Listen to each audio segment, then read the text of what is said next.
Money by itself is not the problem, but it can become a god if you fall in love with it and make it your god.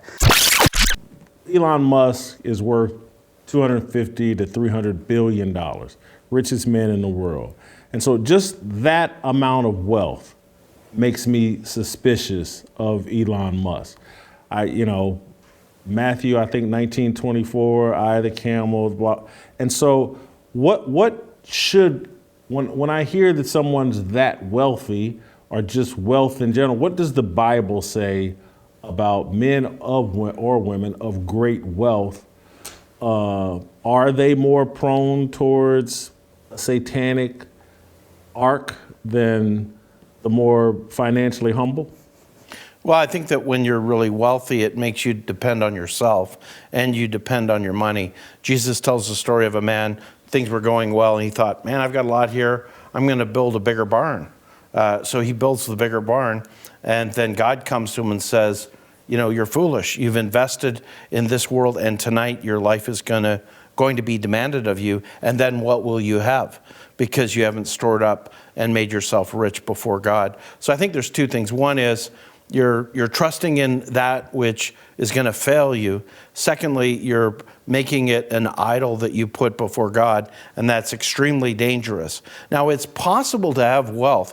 Yesterday, you had the guy from Papa John's on. Yeah. And I think he's fairly well off, but he's somebody, I think, from everything I know, is trying to be a godly man. So it's not fair to correlate wealth with being ungodly. It's fair to correlate, and I think that's what Jesus was getting at, that wealth is going to be a real struggle, and it's really easy to make it your God rather than the Lord God. Jesus also said that you cannot serve two masters. You cannot serve God and money. And the issue that Bobby's pointing out is that people, and even I think Royce is kind of hidden towards this way too, people have a tendency to misuse and abuse things. Money is a tool. But if we love money, then as Bobby points out, we turn money into an idol. We begin to worship it. It gives us access to all the things we desire, etc. So money by itself is not the problem, but it can become a god if you fall in love with it and make it your god.